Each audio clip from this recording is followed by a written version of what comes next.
Kata yai kita, wa in kana alaihi ayil adamiyil hayyi janabatun. Sehingga kalau ngomongin mandi ada banyak pembahasan. Yang pertama, definisi mandi, baik secara bahasa maupun terminologi agama.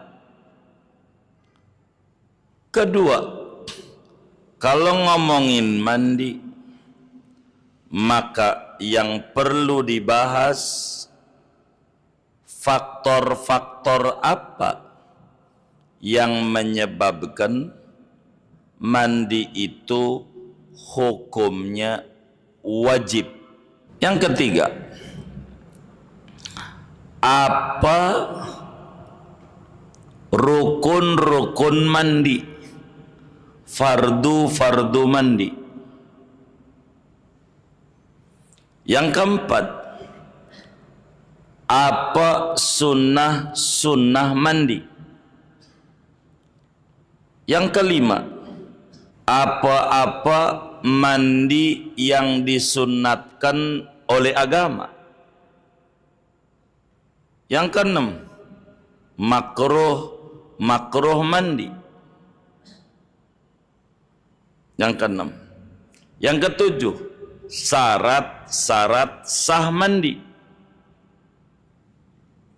Yang kedelapan, apa-apa yang diharamkan tersebab berhadas besar.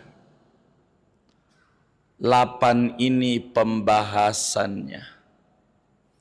Namun dari 8 yang dituliskan oleh yai kita nomor 2, nomor 3, yaitu sebab-sebab mandi jadi wajib dan rukun-rukun mandi. Cuman 2 yang tertera dalam bacaan kita. Akan tetapi sebagai kita adaan lil hukuk, menunaikan hak-hak taklim dan hak-hak kitab, dari waktu yang ada kita bedah satu-satu secukupnya. Yang pertama, definisi mandi. Mahwal ghuslu, apa itu ghusl, mandi? Mandi, ghusl dalam bahasa Arab artinya dalam bahasa sayalanul ma'i ala syai'i mutlaqan badanan kana amla biniyatin amla. Itu definisi mandi. Kenapa harus definisi dulu? Biar kita tahu mandi itu apa yang dimaksud. Apa main siram-siram aja walaupun rambut nggak basah? Apa yang dimaksud mandi oleh agama supaya mandi kita benar? Karena di sini akan nyangkut pada sholat kita. Kalau mandi junub kita ternyata belum benar, wassalam. Mana kita kawin udah 25 tahun lagi. Mana keluar mani udah 50 tahun. Lah, kagak sasa itu. Kudu diulang sholatnya. Kan ribet. Kalau kayak begitu.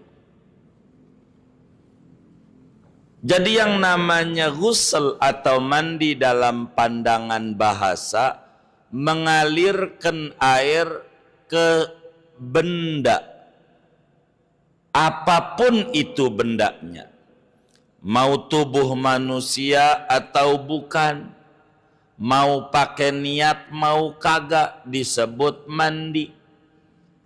Gelas kita siramin muanya disebut mandi. Dalam bahasa Indonesia mencuci. Mencuci itu ada dua, ada mencuci badan, ada mencuci bukan badan. Mencuci buat badan namanya mandi. Begitu. Piring dicuci disebut mandi. Sarung dicuci disebut ghusl dalam pandangan bahasa. Apa aja yang disiramin air itu disebut mandi dalam pandangan bahasa. Nyiram air kita dari ujung rambut sampai ujung kaki kagak pakai niat, cuman pakai sampo. Niat mau kagak, mandi juga menurut bahasa. Sebab mandi menurut bahasa mengalirkan air pada satu benda, sama ada badan atau bukan badan, sama ada niat atau tidak pakai niat. Itu disebut mandi dalam pandangan bahasa. Tentu yang dimaksud bukan bahasa, harus menggunakan istilah hukum, yakni pandangan agama. Apa terminologi mandi? Dalam pandangan agama yang disebut mandi, supaya mandi kita benar adanya.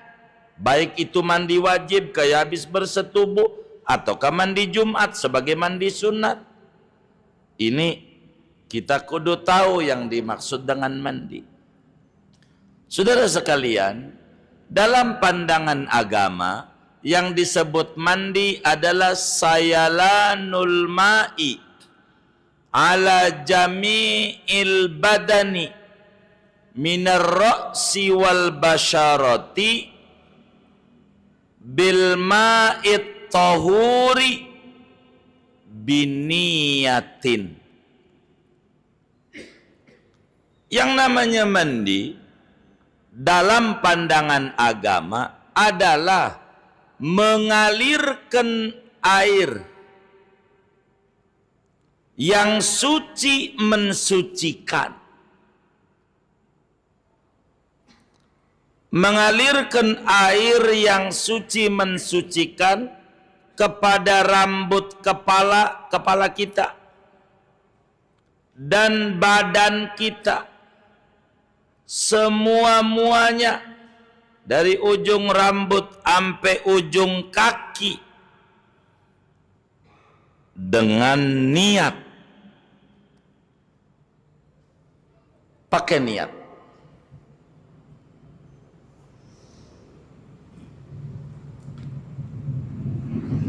Pakai niat. Itu mandi. Airnya suci mensucikan.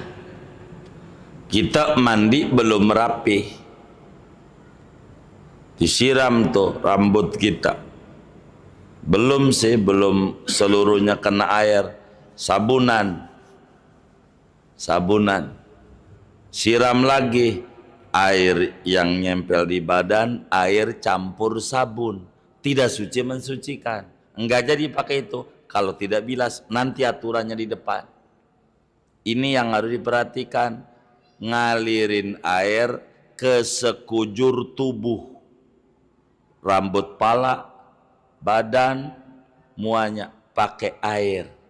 Itu disertai niat. Itu namanya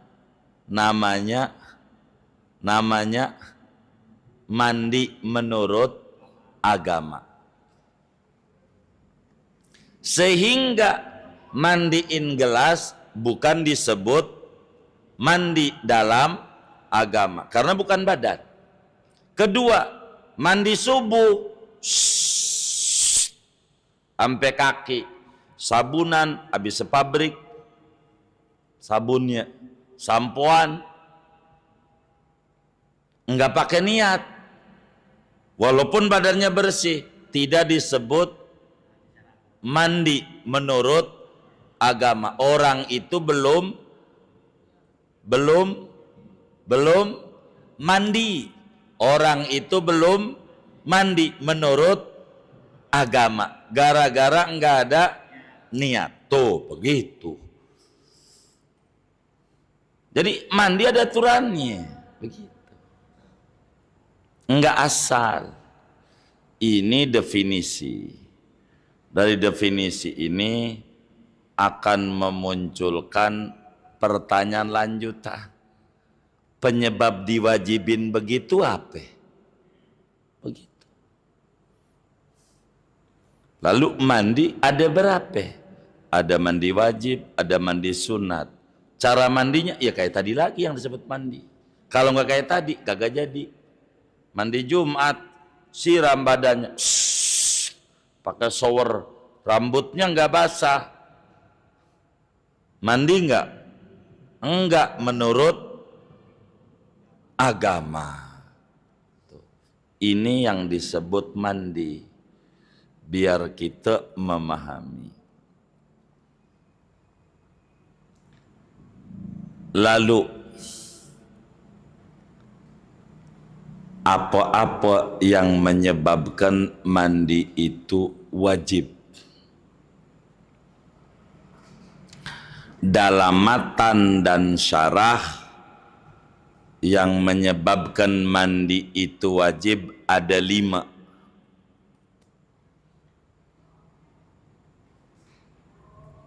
Dari yang kita baca tadi, yang menyebabkan mandi wajib ada 5.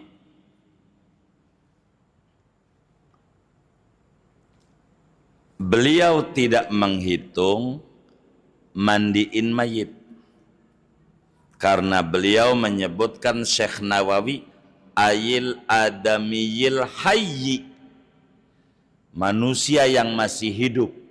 5. Kalau menghitung secara umum 6, ditambah mandiin mayit. Cuman yai kita udah dibatasi yang hidup, berarti mandiin mayit nggak usah disebut. 6 dikurangi 1 jadi 5. Kenapa mandiin mayit tidak mau disebut meski kitab semacam Fathul Qorib main sebut? Sebab mandiin mayit itu yang wajib bukan ama mayit, yang wajib ama orang lain yang masih hidup. Jadi ini mau yang disebut kita yang kudu ngerjain, maka 5. Kalau mandiin mayit mau orang lain yang kudu ngerjain, maka 5. Penyebab mandi itu wajib.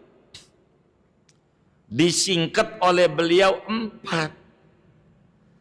Jadi kalau menyebut 5 itu mengikuti uraian, mengikuti matan cuma 4. Mana kalau kita ngomongin 4, 1A, 1B itu 4. Kalau ngomong 5 enggak ada 1A, 1B, 1-2 udah.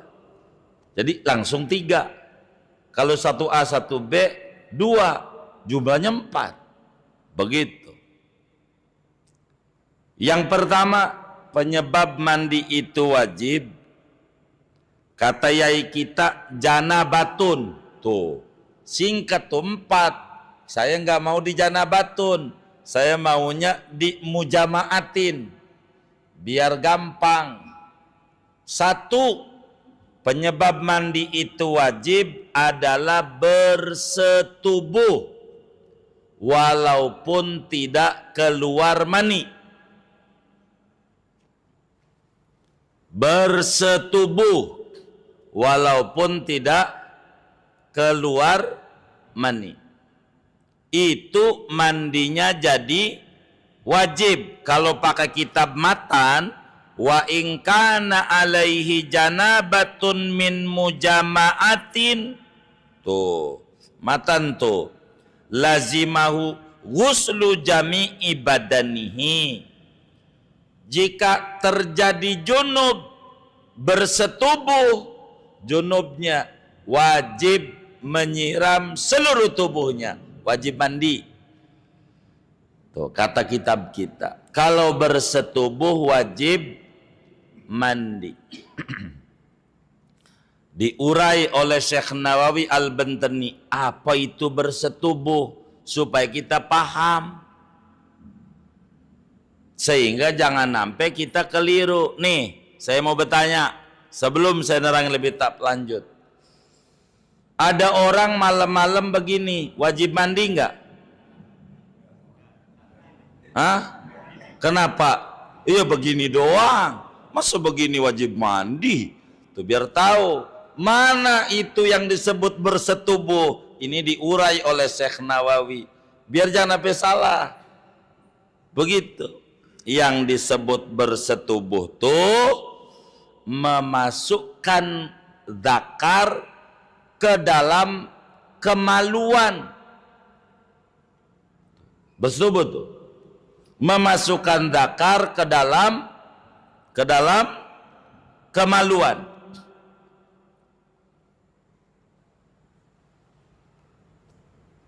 Kemaluan, mau kemaluannya orang kek, mau dia binatang kek. Ada orang dia punya kambing, rencananya sih buat korban, cuman perempuan. Saya mau tanya, korban pakai kambing perempuan boleh nggak? Boleh nggak? Yang bener nih, boleh, baik. Lalu kemudian dia kencing, kata dia salahnya kambing.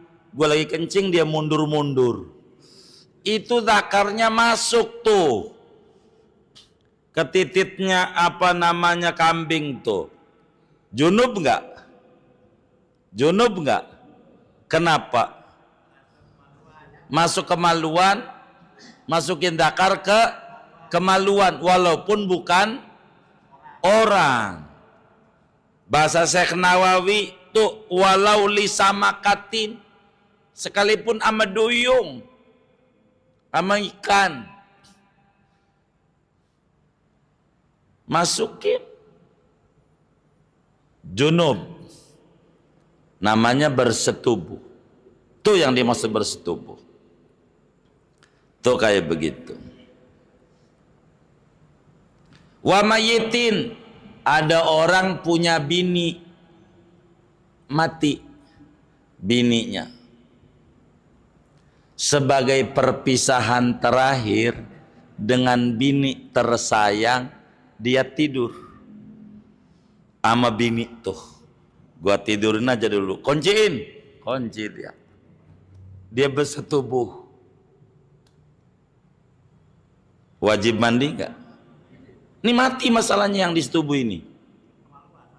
Oh iya, wajib mandi karena memasukkan kemaluan kemasukan zakar ke kemaluan. Wajib mandi walaupun nyetubuhi orang mati. Yang orang mati ini wajib mandi enggak lah? Kagak. Udah mati, kagak ada peraturan. Yang peraturanmu yang hidup. Kan wajib dimandiin, itu gara-gara mati. Begitu. Enggak berhadas. Itu maknanya wa mayitin. Bagaimana kalau memasukkan kemaluannya ke lubang dubur bininya? Namanya orang Jerman nyebutnya liangtai. Orang Jerman. Apaan? Iya begitu. Begitu. Emang begitu? Hah? Begitu? Ya saya ikut aja. Dia masukin ke duburnya. Wajib mandi enggak? Wajib mandi enggak? Kenapa? Ke dubur nih. Hah? Wajib mandi enggak? Tinggal jawab wajib, A, B enggak gitu doang. Orang enggak susah, enggak digebuk juga, salah juga. Wajib mandi enggak? Kenapa? Hah? Memasukkan zakar ke kemaluan. Mau kemaluan depan ke, mau kemaluan belakang ke, kemaluan ada dua. Maka wajib gara-gara masukkan zakar ke kemaluan, meski kemaluan belakang. Nah itu zakarnya bau tinja, itu urusan dia. Kita nggak mau mikirin bau atau tidak bau. Wajib mandi apa enggak? Tuh begitu maksudnya. Itulah kubulan au duburan. Bagaimana kalau dipaksa, diperkosa? Wajib mandi enggak? Kenapa? Iya masuk masalahnya. Mau diperkosa walaupun lupa. Gue gak ngerti kalau lupa. Mau lupa mau sengaja. Kalau memasukkan wajib walaupun lupa. Karena kita nggak ngomongin lupa apa sengaja. Yang jadi prinsip masuk kagak. Begitu. Itu pertanyaannya. Ini yang harus dipahami. Ini dalamnya kalamnya Syekh Nawawi. Bagaimana kalau zakarnya pakai kondom? Wajib mandi apa kagak? Kenapa? Kan pakai kondom. Karena masuk kepada kemaluan. Mau pakai kondom mau kagak. Kalau masuk mah namanya disebut junub, janabat bahasanya. Cuman bahasa Indonesia itu enggak ada istilah janabat. Bahasa Arab ada junub orangnya, janabat sifatnya. Orang kita enggak bisa menyebutnya junub aja. Orang kita. Tuh begitu tuh. Masuk tuh kemaluan. Tetap wajib mandi. Pokoknya kalau bersetubuh singkatnya wajib mandi. Dari mana dalilnya bahwa bersetubuh itu wajib mandi? Dalam Al-Quran Allah menjelaskan pada surat Al-Maidah ayat 6, wa in kuntum junuban fattaharu. Jika Anda junub, salah satu penyebab junub bersetubuh, maka bersucilah. Maknanya mandilah. Yang kedua, dalam hadis yang sahih, Imam Muslim riwayatkan di dalam Sahih Muslim dari Sayyidatuna Aisyah radhiyallahu taala anha, kata beliau, qala Rasulullah sallallahu alaihi wasallam, baginda Rasul sallallahu alaihi wasallam bersabda, idza taqal khitanani faqad wajabal ghuslu wa illam yunzil.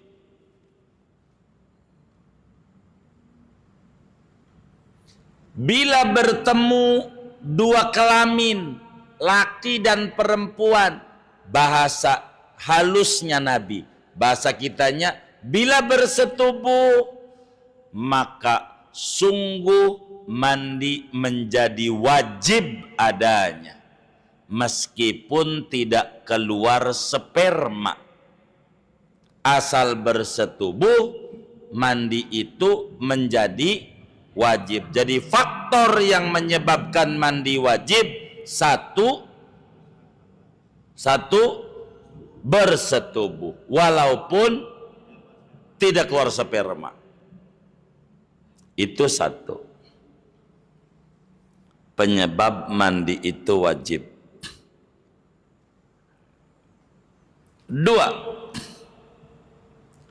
au khuruji maniyin.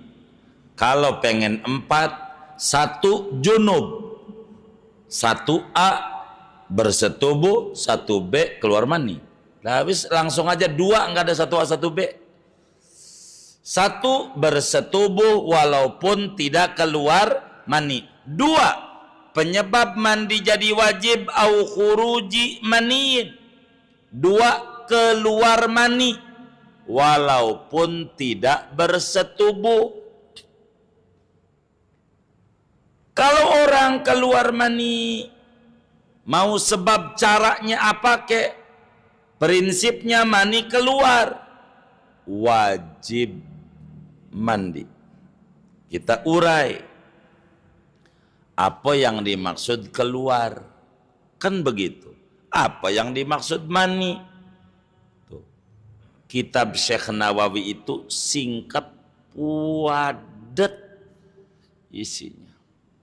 Yang dimaksud keluar tuh dari sarangnya mani, tempatnya keluar kepada dzakar, mulut dzakar itu keluar. Kalau cuman kebatangan doang enggak kemari, enggak disebut keluar, walaupun balik jadi. Tuh, begitu. Karena enggak disebut keluar. Keluar tuh dua, keluar mani. Sebab keluar maninya bersetubuh, udah kelar tadi. Bisa bersetubuh, bisa bukan bersetubuh. Bukan bersetubuh bisa lewat mimpi, tahu-tahu basah. Itu juga wajib mandi. Dua, bisa sebab dia ngelihat BF, Barry Frima, Blue Film. Iya, apa ya? Oh, Batman Forever. Saya baru tahu tuh. Begitu. Iya. Ataukah dia ngelihat tiang masjid Al-Ma'mur, dibayangin Syahrini sama dia. Keluar mani, wajib mandi enggak? Menghayal. Kenapa wajib? Keluarnya. Ataukah dia onani? Apa sebabnya? Prinsipnya keluar mani. Itu wajib mandi. Wajib mandi. Keluar mani tuh. Wajib mandi. Lalu apa yang dimaksud mani? Biar kita tahu. Mani itu cirinya ada 3. Cirinya. Salah satu dari 3 ini ada, namanya mani. 1. Cirinya adalah tadafuk. Keluarnya mancur. Muncerat kata orang. Itu mani. 2, taladzuz. Keluarnya enak. Biasanya menyebabkan badannya lemes. Begitu. Taladzuz.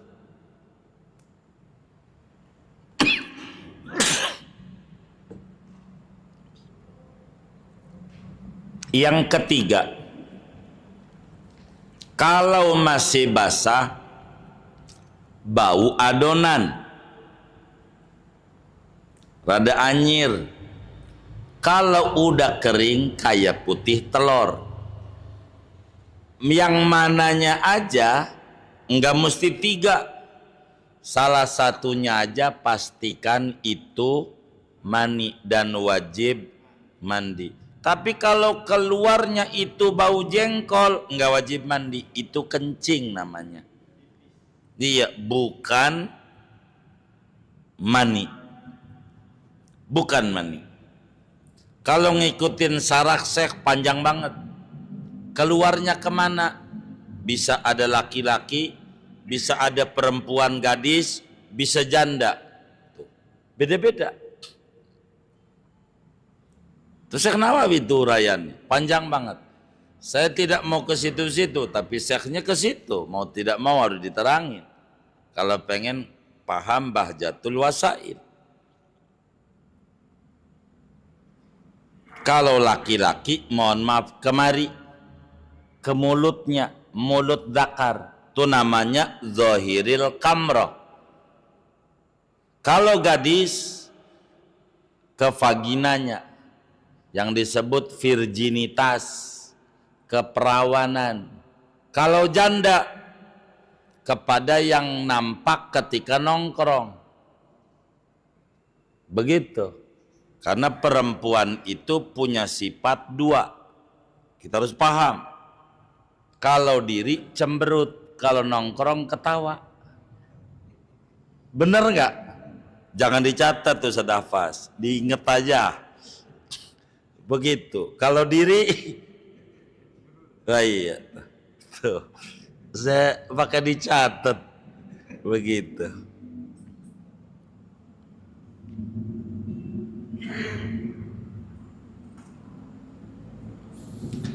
Mani ini mani dirinya di permulaan kali, begitu maksud saya. Intinya kalau keluar mani wajib mandi walaupun enggak bersetubuh. Dari mana dalilnya? Di dalam Sahih Muslim, Imam Muslim meriwayatkan hadis dari sahabat Nabi Sayyidina Abu Sa'id Al-Khudri radhiyallahu ta'ala an, di mana kata beliau, qala Rasulullah sallallahu alaihi wasallam, innamal ma'u minal ma'i, sesungguhnya wajib mandi itu yaitu dari keluar sperma. Artinya keluar mani mewajibkan mandi walaupun tidak bersetubuh. Kedua, Ummu Sulaim, istrinya Abu Thalhah, ibunya Anas bin Malik, pernah nanya kepada Rasulullah sallallahu alaihi wasallam. Hadisnya ada juga dalam Sahih Muslim, Sahih Bukhari juga ada. Kata Ummu Sulaim, ya habibi ya Rasulullah, Kanjeng Rasul, innallaha ta'ala la yastahyi minal haqq, hal 'alal mar'ati ghuslun idah talamat. Kata Ummu Sulaim, ya Rasulullah, Allah kan kagak pernah malu ngomongin yang benar walaupun vulgar. Tuh begitu. Jadi sahabat Nabi itu, kita orang punya utang budi besar ame para sahabat. Sahabat Nabi itu, apalagi sahabat Ansor dari Madinah, itu enggak pernah, enggak, yang kagak ngerti mesti nanya. Kage ade malu-malunya mau ngomongin jorok ke, kalau udah mau nanya hukum daripada salah gua ngomong. Begitulah orang Madinah. Maka dipuji sama Nabi, ni'matul mar'ah mar'atul ansar, sebaik-baiknya perempuan Madinah, enggak pernah rasa malu untuk nanya tentang agama. Maka diawali dulu oleh Ummu Sulaim, Nabi, Allah itu kan enggak pernah malu berbicara kebenaran. Artinya saya mau ngomong vulgar Nabi, enggak apa-apa kan? Ya enggak apa-apa. Fahal 'alal mar'ati ghuslun idah talamat. Ada perempuan mimpi bersetubuh dengan laki-laki, keluar mani, wajib mandi apa kagak kalau mimpi bersetubuh? Jadi enggak malu nanya. Nabi jawab, na'am idza ra'atil ma'a. Iya, wajib mandi kalau keluar mani. Kalau ngimpi doang enggak keluar mani mah enggak wajib mandi. Yang menyebabkan wajib mandi keluar mani. Quran pada surat Al-Maidah ayat 6, wa in kuntum junuban fattaharu. Kalau Anda junub itu bisa bersetubuh walau tidak keluar mani. 2, keluar mani walau tidak bersetubuh, fattaharu, bersucilah, mandi. Wajib mandi. Yang nomor 2, bersetubuh, keluar mani walaupun tidak bersetubuh. 3, bukan dari matan, Syekh Nawawi punya omongan, saya potong dulu. Wa yajibul ghuslu aidan 'alal mar'ati li haidin. Kata Syekh Nawawi, wajib mandi nomor 3 adalah men bagi perempuan. Kalau udah mampet, men Kalau perempuan men, udah mampet, udah berhenti, wajib mandi. Begitu. Dari mana itu dalilnya? Dalam Al-Quran, di Al-Baqarah Allah berfirman, Yas'alunaka anil mahid, Qul huwa adhan, fa'tazilun nisa'a fil mahid. Terusnya, bantuin ini.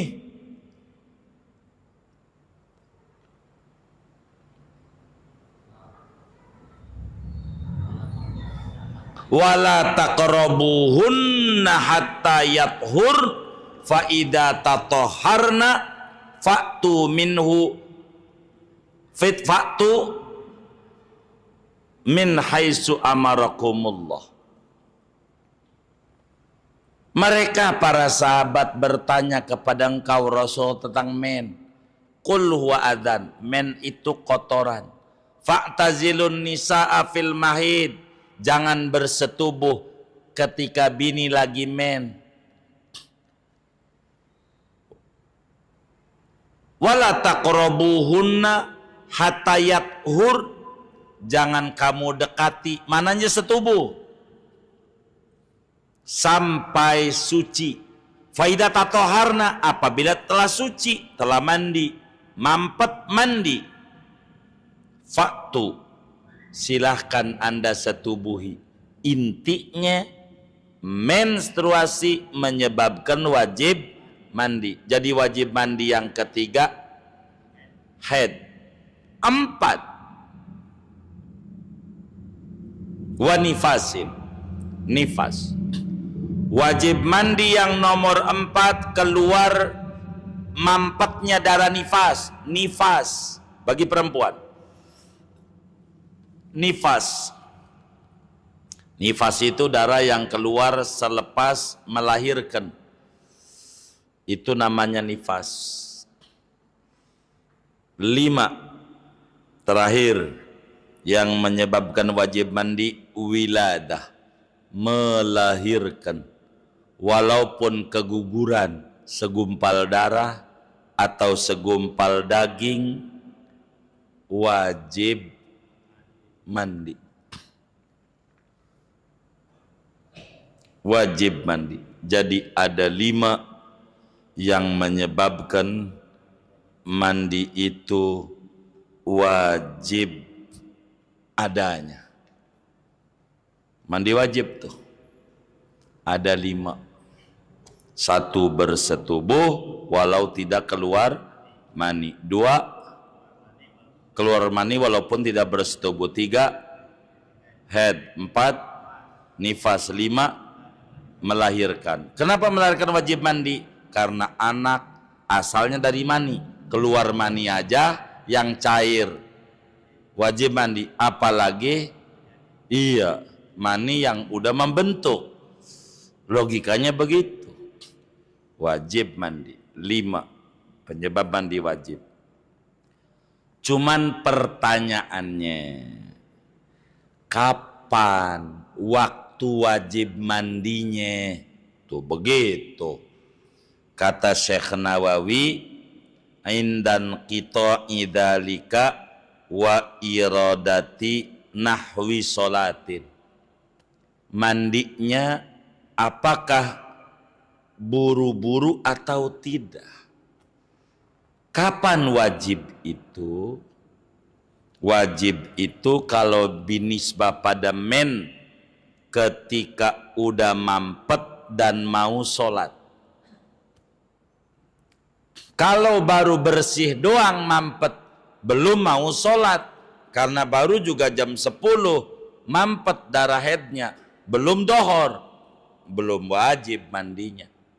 Udah dohor, wajib mandi. Ntar mau sholat jam berapa? Saya sholatnya jam 2, wajibnya jam 2. Kalau mau sholat, enggak wajib buru-buru. Saudara habis bersetubuh, apakah wajib mandi langsung? Tidak. Tidak diwajibkan langsung mandi. Tidak, kecuali mau mengerjakan sholat dan semacamnya. Hah?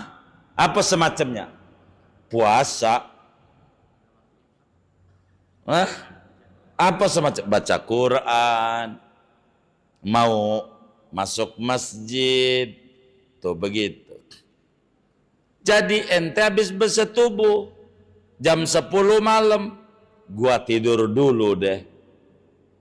Entar aja besok pagi. Boleh. Kenapa? Karena enggak mau sholat. Tapi gua nih malam mau tahajud. Ya di saat mau tahajud itulah sholat namanya. Tapi gua mau baca Quran. Ya di saat itulah kita wajib. Tapi buru-burunya tidak wajib. Kecuali kalau mau sholat dan semisalnya.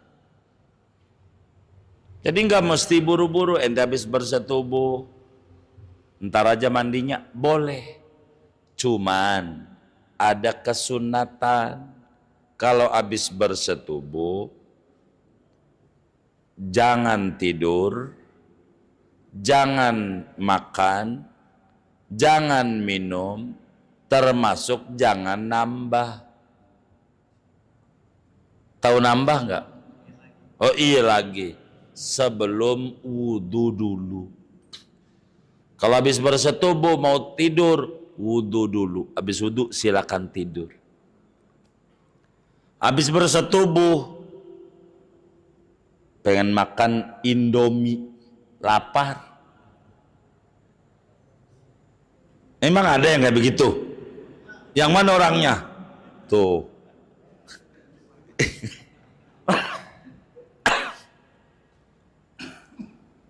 Jangan makan Indomie dulu.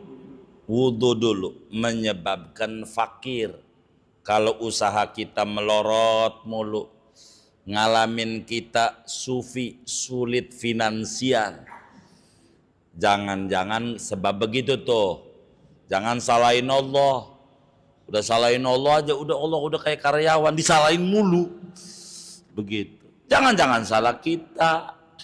Kalau habis bersetubuh, jangan tidur kecuali wudhu dulu baru boleh tidur. Jangan makan kecuali kalau pengen makan wudhu dulu. Habis wudhu baru makan. Jangan minum kecuali wudhu. Pengen nambah ke ronde kedua, iklan dulu dengan wudhu. Iya, begitu. Itu aturannya. Wudhu. Inilah disebut mandi wajib. Terus rukun-rukun mandi itu ada berapa? Ini udah apa terus? Udah. Ya baik, kalau udah berarti makniyati raf'il janabati. Nanti berarti kita udah paham definisi mandi, hal-hal yang mewajibkan mandi. Kita ulang lagi pada bacaan niyati raf'il janabati. Dari situ tuh kita bakal ulang, karena itu yang bakal kita omongin dari lazimahu ghuslu jami badani tapi dari aja nggak apa-apa dibacanya kalau udah, sebab bakal ngomongin rukun mandi. Kalau ngomong rukun mandi, sunnah mandi. Bakal ngomongin apa lagi? Mandi sunnah. Bakal ngomongin makruh mandi. Bakal ngomongin syarat mandi. Bakal ngomongin hal-hal yang haram sebab mandi. Ya panjang. Segini aja. Nggak usah panjang-panjang. Nama juga baru mulai Indrayan. Begitu. Benar nggak, Fi? Begitu. Ada yang ditanya mungkin, silakan.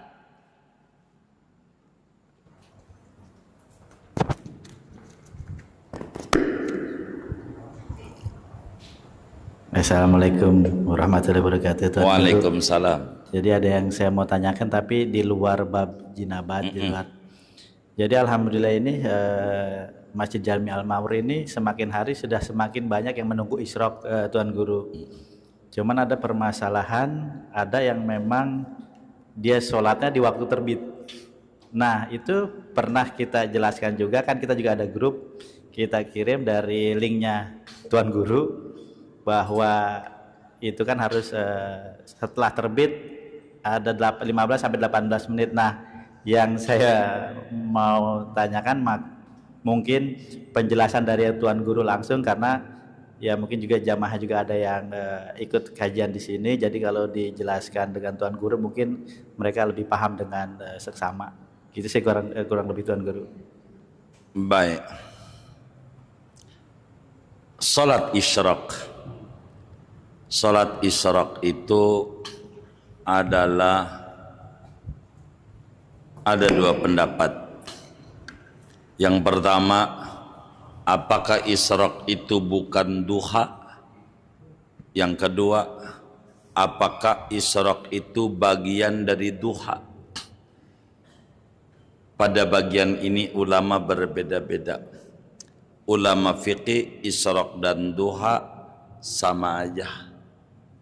Begitu. Ulama tasawuf demen banyak solat, sehingga isyraq lain, duha lain.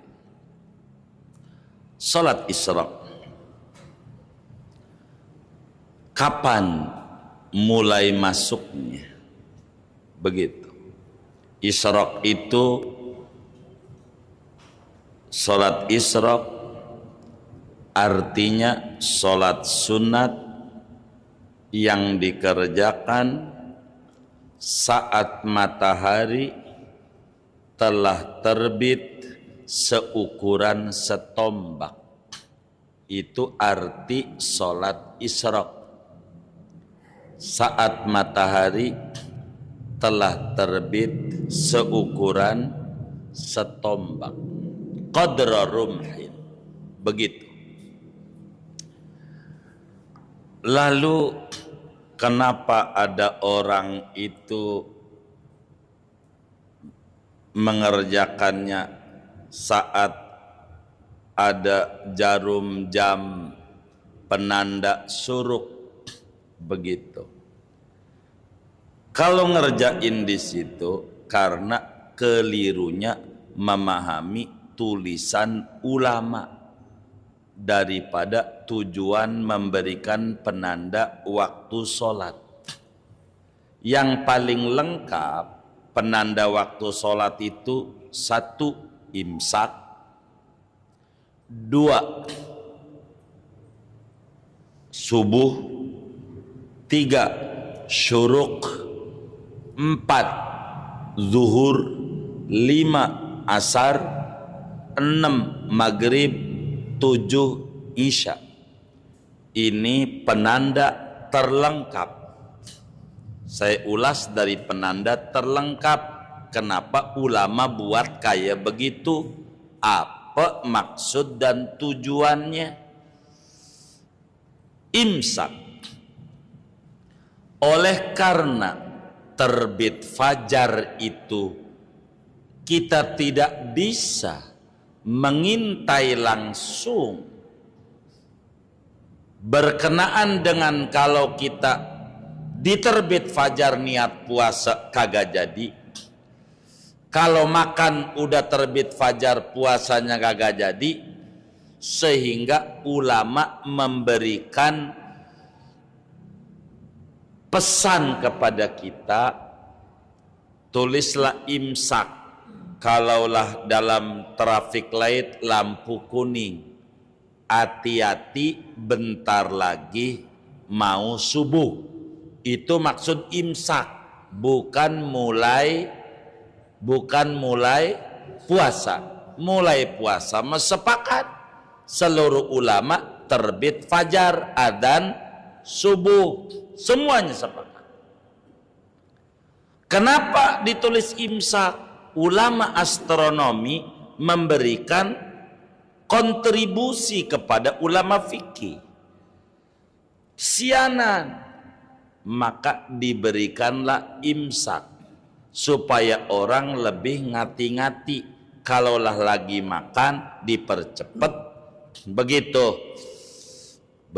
tuh imsak. Maka berbicara imsak, berapa menit mau nulis imsak sebelum waktu subuh masuk, ulama berbeda-beda. Ada yang 3 derajat, itu maknanya 15 menit sebelum adzan subuh.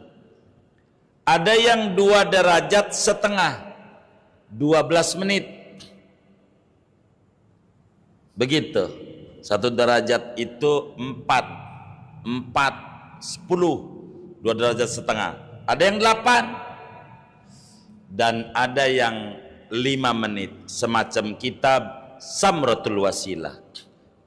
Dan itu biasanya yang saya pakai. Umpama subuh jam 4, biar gampang dah nyebutnya. Maka imsak bakal ditulis dalam kalender, ada yang jam 4 kurang 15, ada yang jam 4 kurang 10. Yang umum 10 tuh. Berarti 10 menit. Saya jarang pakai, saya 5 menit. Begitu. Karena mengikuti Samratul Wasilah. Gitu. Termasuk Khulasatul Wafiyah, itu salah satu kitab falak-falak lah. Jadi sehingga kalau saya ini 10 menit lagi subuh di masjid imsak, biarin aja, masih 2 sedotan.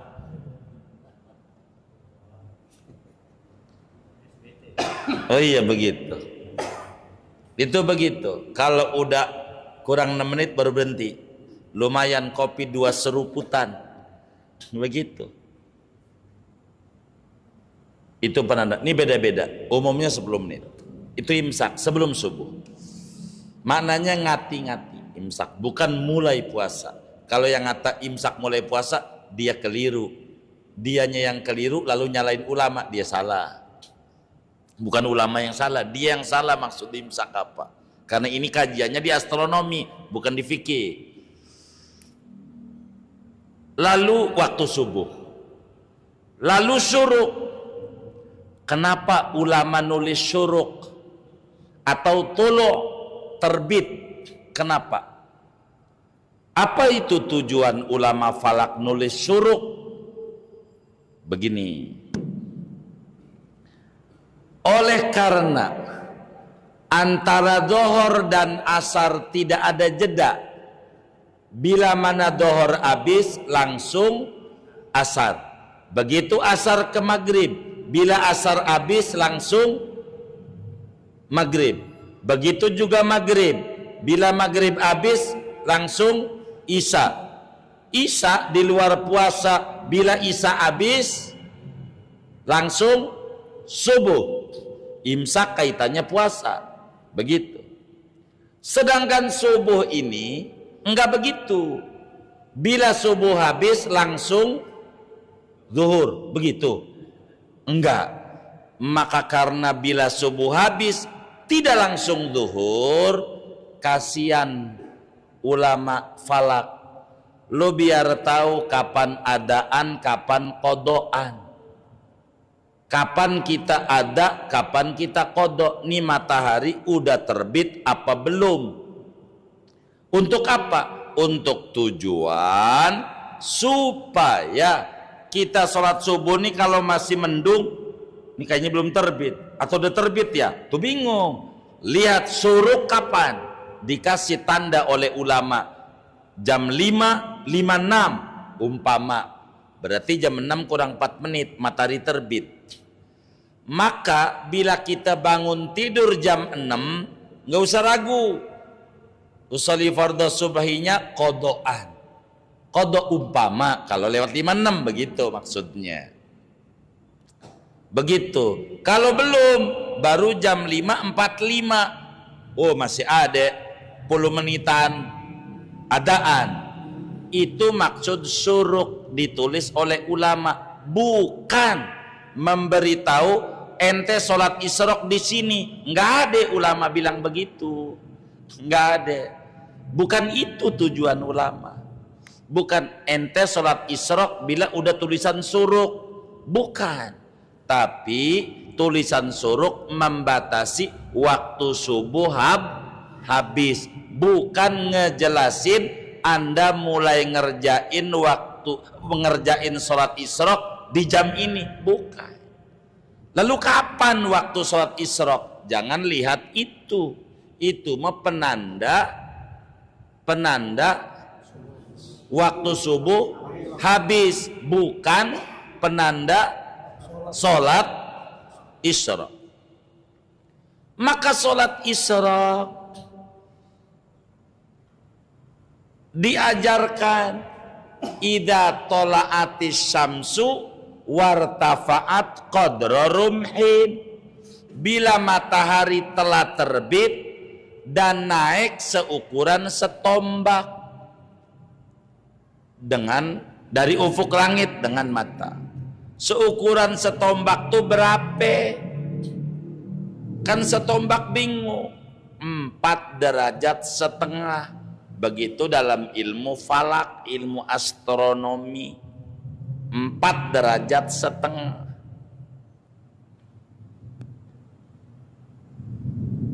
derajat tuh berapa menit? Kan begitu. Jadi 1 derajat itu 4 menit. Maka 4,5 derajat, 4-nya dulu kali 4, 18. 4 dikurangi setengah, 2, 16 ditambah 2. Nah, kalau dari syuruk ditambah 18, itulah waktu sholat isyraq. Waktu sholat duha, waktu sholat idul fitri, waktu sholat idul adha, sholat apa aja. Sebab ada 5 waktu yang diharamkan mengerjakan sholat. Di antaranya sesudah terbit matahari, dari sholat subuh sampai terbit, dan dari terbit sampai setinggi setombak. Di dalam Fathul Qorib, wa khamsatu awqatin la tusalla fihi illa ma lahu sababun mutaqaddimun au muqarinun. Sehingga kalau mau sholat isyraq sesudah syuruk tambah 18 menit, itulah waktu sholat isyraq. Begitu. Tapi kok tulisannya syuruk? Iya, maknanya bukan sholat isyraq. Waktu subuh telah habis, terjemahan Indonesianya, Arabnya syuruk. Begitu. Itu orang ngerjain, ya kan biarkan saja orang ngerjain. Maka dibilang orang nggak ada ilmu itu perasaannya benar. Begitu. Padahal nggak benar begitu. Inilah pentingnya kita belajar. Kalau ngomongin, jadi kita harus paham antara tulisan syuruk dan sholat isyraq. Itu tujuan ulama. Dalam ilmu falak mau pakai Durusul Falakiyah karya ulama Masku Mambang, ataukah pakai Fathul Latifur Rahim karya ulama Banten dari Cilegon Sidi Syekh Suhaimi sebetulnya, tapi Syekh Abdul Muhaimin bin Abdul Latif dari Cilegon. Mau pakai apa ya? Orang belakangan pakai karya orang barat, Almanak Nautikal. Biasanya UIN pakai itu. Dan banyaklah kitab-kitab astronomi untuk menuju ke sana. Kalau Durusul Falakiyah menggunakan 5 desimal, tapi kalau pakai Fathul Latifur Rahim menggunakan logaritma 4 desimal. Kita kudu ngerti kos, tangan, sip, dan seterusnya. Puyeng, ngitung bahan aja bingung, masih salah. Apalagi udah kos tangan yang jadi stres. Kurang lebih demikian. Wallahu a'lam. Guru, ini ada titipan pertanyaan dari live TikTok ini. Bagaimana kalau melahirkannya melalui sesar, apakah tetap wajib mandi? Terima kasih. Bagaimana kalau melahirkannya sesar? Mau lahirnya sesar, mau tidak mandi itu hukumnya wajib adanya. Mungkin yang ditanya bukan sesarnya. Habis sesar itu nggak boleh kena air. Kalau ini yang ditanya, kan ada pengganti mandi bila sulit, namanya tayamum. Begitu, tapi mandi tetap wajib. Begitu, karena keluar anak melahirkan, mau lewat jalur normal ke, mau laut jalur sesar ke, kalau anak itu lahir wajib mandi. Jangankan sesar atau normal, ada perempuan gede banget disebut raksasa segede Masjid Al-Ma'mur, badannya itu orang, sampai dia vagina segede pintu Al-Ma'mur. Apanya? Vaginanya. Lah masuk tuh pengurus, sekretaris, siapa nama sekretarisnya ini? Oh, Lutfi. Masuk. Lah ini goa apa ya? Begitu. Keluar itu perempuan wajib mandi. Begitu. Orang masuk zakarnya dong wajib mandi, apalagi zakar dan orang-orangnya. Begitu. Umpama fikih kan begitu. Jadi mau sesar wajib mandi, kepada yang nanya TikTok. Begitu. Tapi nggak bisa mandinya karena nggak boleh kena air. Ya tayamum. Diatur nanti pada babnya. Kurang lebih demikian. Wallahu a'lam.